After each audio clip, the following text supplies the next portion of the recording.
Antes de rentar o poner en renta alguna casa, departamento o local comercial, es necesario que conozcas en qué consiste el arrendamiento, las obligaciones que nacen a partir de él y cuáles son sus implicaciones. En esta emisión te presentaremos un sondeo en el que Jonathan Gutiérrez, nuestro reportero, preguntó a la gente sobre este importante tema. También te diremos qué cosas se pueden arrendar, si es necesario firmar un contrato, qué pasa cuando se termina el arrendamiento y las recomendaciones que se deben tomar en cuenta. Para brindarte esta información, Mariana Brandi se entrevistó con la licenciada Gloria Alicia Adame Mireles, que es juez primero de juicio civil oral, quien nos hablará al respecto. Esto es Tribunal a tu alcance. Acompáñanos durante la siguiente media hora.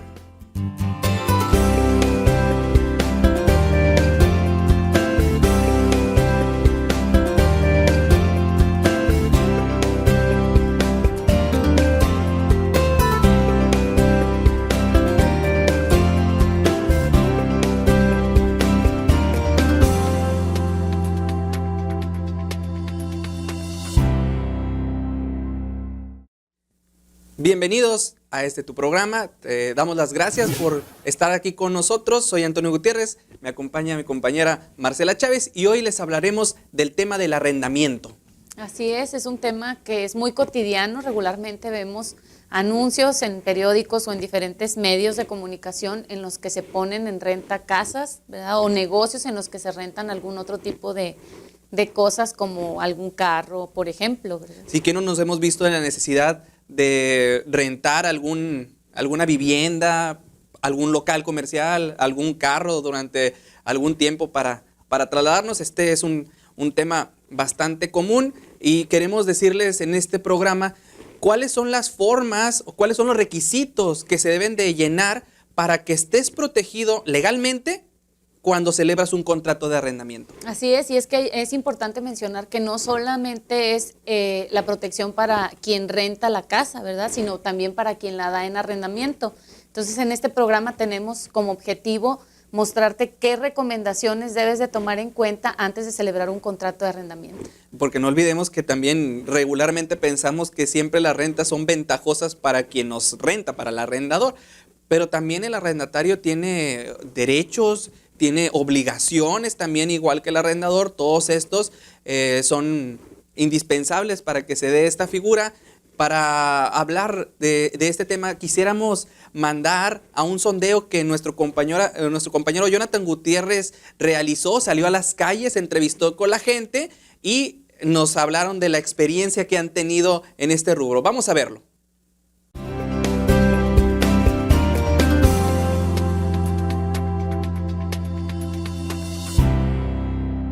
Si eres de las personas que renta, seguramente te has preguntado por qué debes contar con un fiador, o bien pagar varios meses de renta por adelantado.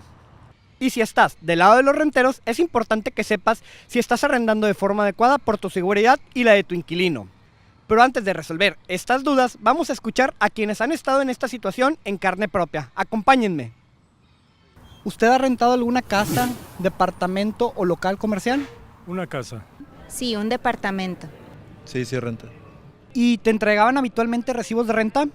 Sí, pues ahí pagamos por semana y nos entregaban un recibo cada semana. Sí me da recibos por cada mes que voy pagando lo de la renta. Mi rentero iba cada vez de que yo pagaba la renta y me expedía un recibo. ¿Y firmaron algún contrato de arrendamiento? Sí, pues al principio firmas el de dónde te vas a quedar y el para dar el anticipo. Firmas los dos. Sí, es un contrato normal, de esos que son machotes, donde viene especificado las características generales y el tiempo de duración del contrato. Fue un contrato por escrito donde estipulaba todos los términos y condiciones de todo el contrato, que fue por un año. ¿Diste alguna garantía? Llámese algún depósito o te pidieron que firmaras algún documento como algún pagaré. Sí, pues al principio para poder rentarte el inmueble tienes que dar un anticipo y ya el anticipo y a los 2 días la renta y pues al mes otra vez la renta. Y lo que me pidieron, pagar el primer mes de renta y un depósito. Sí, pidieron un depósito, también nos pidieron un aval, que es una persona que respondiera en caso de que nosotros no pudiéramos llegar a pagar la renta del departamento. Como pueden ver, hay varios temas que debemos tomar en cuenta antes de rentar un inmueble. No pierdas de vista los consejos que te daremos en Tribunal a tu alcance. Regresamos al estudio con Marcela y Toño. Reportó para Tribunal a tu alcance Jonathan Gutiérrez, camarógrafo Carlos Zúñiga. Hasta la próxima. Entonces, nuestro compañero Jonathan sacó bastante información acerca de los contratos y cómo se celebran. Vemos que una de las prácticas más comunes, Marcela, es que el contrato de arrendamiento muchas veces se celebre verbalmente y en ocasiones por escrito, cuando a lo mejor debiera ser al revés. Sí, también otra cosa que podemos rescatar de este sondeo es que a veces no se les entrega un recibo o un comprobante a las personas que pagan la renta, ¿verdad? Se hace un contrato pues de buena fe, pero sí es importante que se les entregue un comprobante del cumplimiento de su obligación que tiene el arrendatario. Así es, y bueno, yo creo que parte de las recomendaciones aquí y una pregunta que nos van a ayudar a solucionar más adelante es, ¿qué sería mejor? ¿Celebrar un contrato de arrendamiento por escrito o de manera verbal, como regularmente se hace? Entonces, si quieres saber la respuesta, no te despegues de tu programa. Te queremos recordar las líneas de contacto que están apareciendo en pantalla para que tengas, si tienes algún comentario, duda, inquietud, puedes escribirnos, contactarte con nosotros. Vamos a estar muy al pendiente de tus comentarios y pues vamos a ir a un corte. Te invitamos a que continúes con nosotros en el siguiente segmento.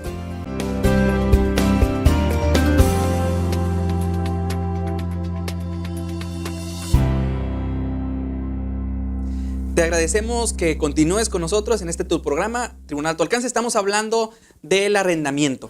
Así es, y todas las recomendaciones que se tienen que tomar en cuenta al momento de celebrar un contrato y también pues despejar dudas acerca de lo que es este contrato, las implicaciones que tiene. Y para esto, pues Mariana Brandi realizó una entrevista a la licenciada Gloria Alicia Adame Mireles, es especialista en materia civil oral, que son los juzgados que conocen de los conflictos derivados de los contratos de arrendamiento. Les llaman prácticamente jueces de arrendamiento. Así es, ella nos va a despejar pues algunas inquietudes que surgen alrededor de este tema. Vamos contigo, Mariana.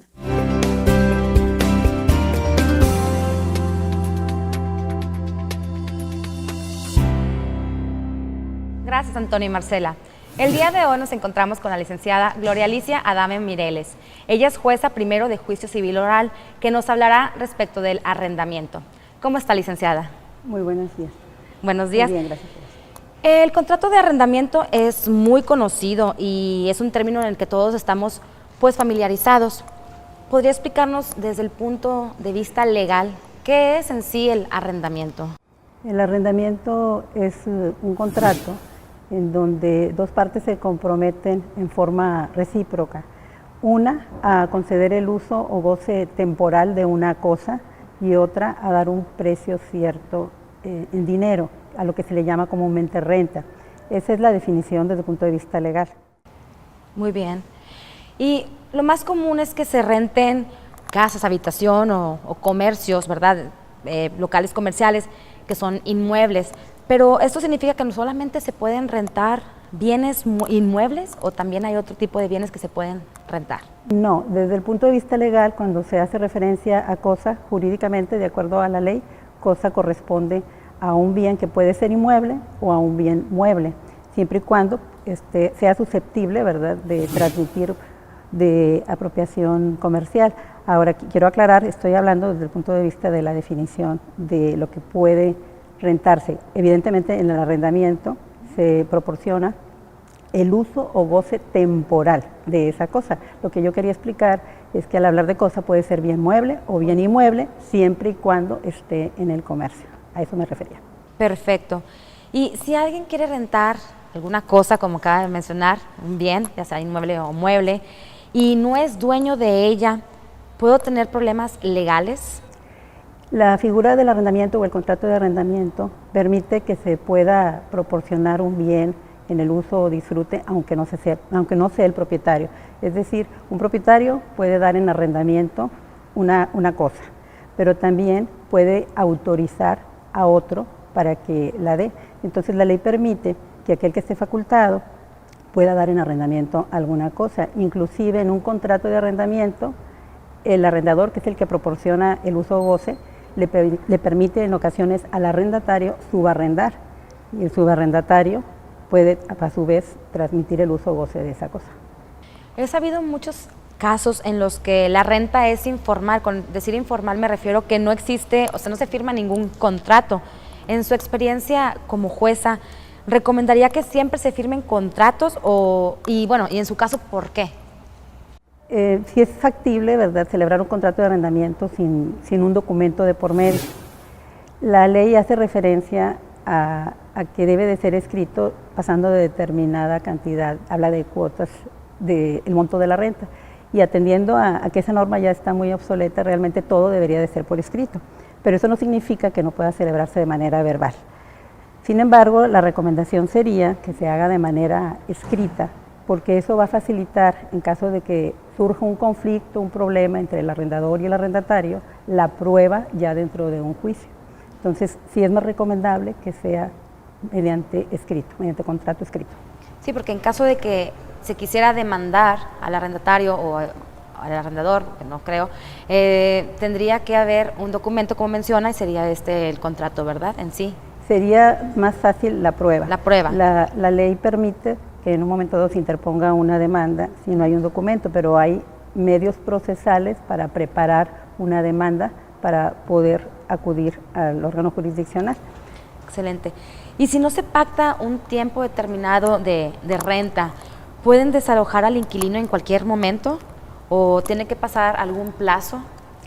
En el contrato puede pactarse un término de vigencia o puede omitirse o puede pactarse como indefinido, pero eso no significa que sea lo correcto, lo legal. Entonces, para dar certeza, la ley establece que debe de darse un aviso de terminación.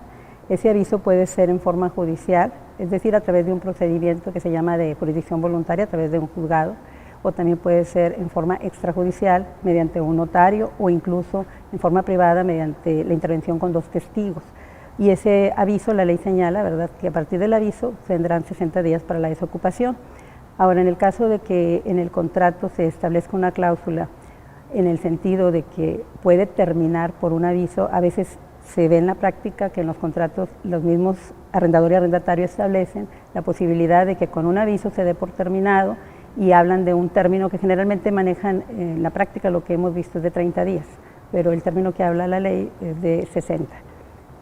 Pero sí se requiere el aviso porque sería un estado de incertidumbre que de repente quieras dar por terminado y en un momento dado privar del uso o goce del bien sin una notificación previa. Queremos agradecer a nuestra compañera Mariana Brandi por esta entrevista que nos acaba de dar, pero Marcela, no nos vamos a quedar con dudas que todavía tenemos. Vamos a tener una segunda parte de la entrevista con la licenciada Gloria Adame, quien nos va a seguir hablando de este tema. Así es, esperemos que se despejen todas nuestras dudas e inquietudes en relación con el arrendamiento, cuáles son las obligaciones, los términos, incluso qué pasa si hay un incumplimiento en este contrato.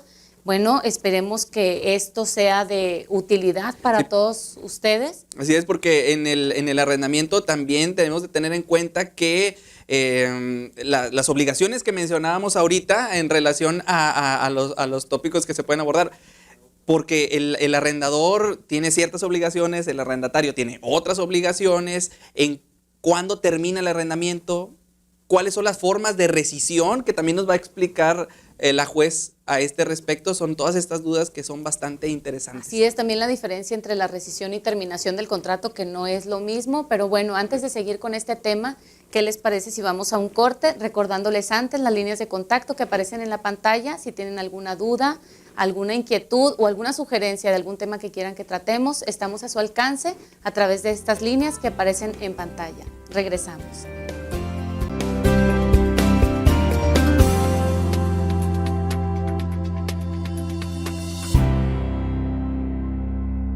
Te agradecemos que continúes con nosotros en tu programa Tribunal a tu Alcance y lo prometido es deuda. Les quedamos pendientes con la segunda parte de la entrevista en donde la juez Gloria Alicia Adame Mireles nos está hablando a este respecto, así que ¿qué les parece si vamos a la entrevista con nuestra compañera Mariana Brandi, que va a continuar hablándonos sobre este importante tema?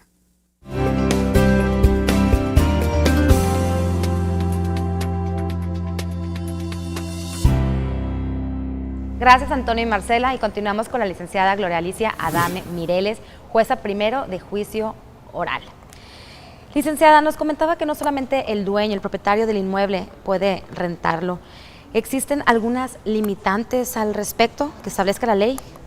En el caso de menores de edad, para que pueda darse en arrendamiento un bien de su propiedad, se requiere que los que ejercen la patria potestad pidan autorización judicial. Y hay una limitante en cuanto a los que ejercen la patria potestad, en el sentido de que no podrán dar en arrendamiento en un término superior a 5 años ni pedir rentas anticipadas por 2 años. Esa es una de las limitantes que marca la ley. También la ley contempla otras limitantes, como en el caso del albacea. En el caso del albacea estamos hablando de que el propietario fallece, entonces el albacea jurídicamente es el administrador de los bienes de la herencia y está facultado dentro de esa administración para dar en arrendamiento, pero hasta con un límite de tiempo por 1 año. Y en caso de que fuese un arrendamiento por un término mayor, se va a requerir el consentimiento de los demás herederos. Entonces la ley sí tiene ciertas especificaciones. También en el caso de personas incapacitadas, la ley maneja la figura del tutor, que es el que va a representar los intereses del mismo, y por lo tanto, como persona que va precisamente a cuidar estos intereses, también maneja la ley un límite de tiempo en caso de que se dé en arrendamiento. Y esos son los tipos de limitantes que establece la legislación, y precisamente atendiendo a que el espíritu, por ejemplo, de los que ejercen la patria potestad, o en el caso del tutor, o en el caso del albacea, el espíritu de la ley, el sentido es que se supone que esas personas son administradores y que van a salvaguardar los intereses de lo que están representando, de la sucesión, de los incapacitados, de los menores.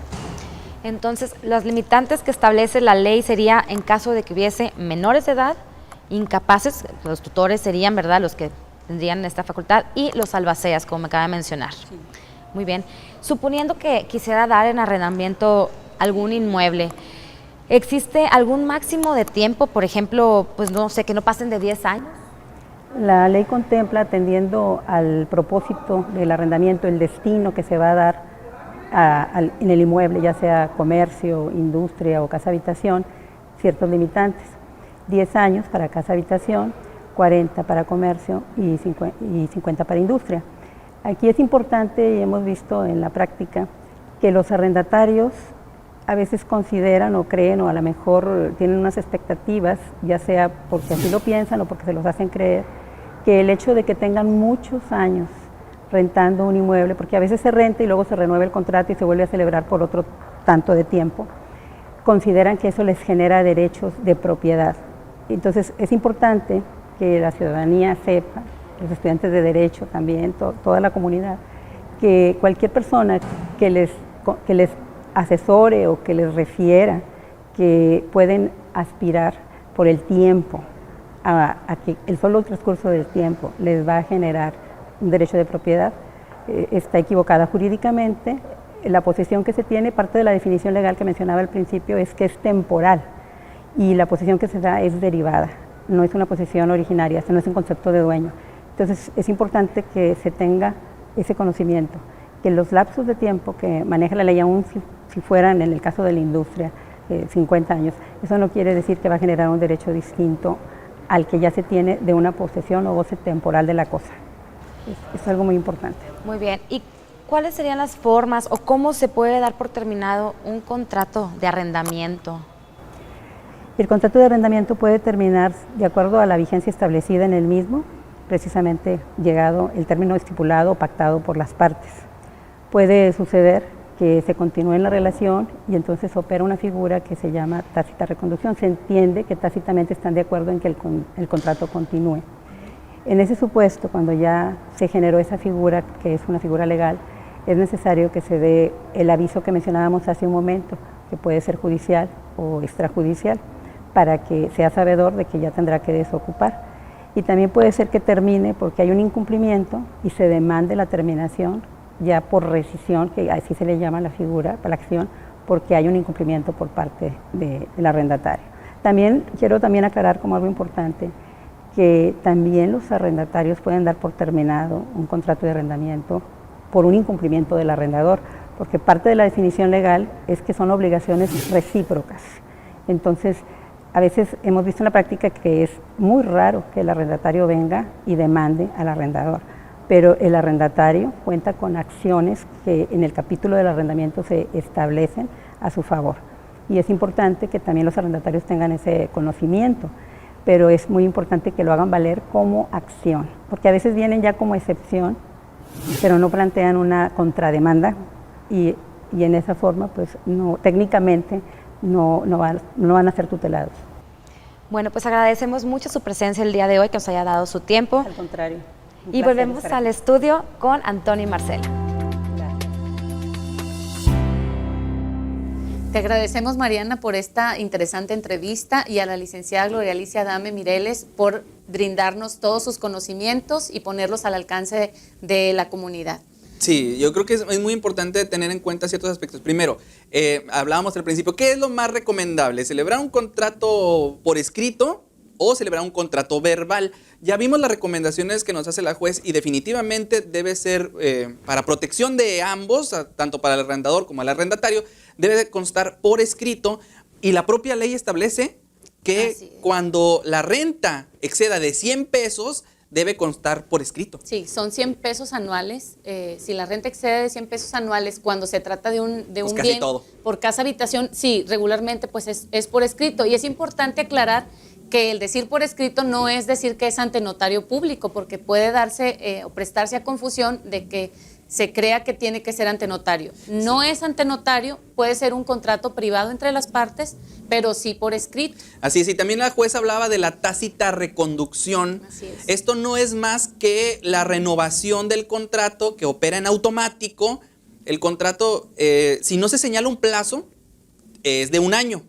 Y si durante el año no se llega a un acuerdo sobre si se va a terminar o no, automáticamente se renueva por otro año y así sucesivamente, que eso es básicamente lo que trataba de explicarnos la juez cuando hablaba de la tácita reconducción, que a lo mejor es un concepto que no lo tenemos muy presente, pero pues aquí vamos a tratar a explicarlo con más Así es, detalle. y aparte de que ver la temporalidad, la ley nos marca que como máximo para el arrendamiento son 10 años. Esperamos que toda esta información haya sido de utilidad y de tu agrado. Te invitamos a que continúes con nosotros en las siguientes emisiones. Te queremos recordar las líneas de contacto para cualquier duda que tengas y no te olvides de sintonizarnos en nuestra próxima emisión.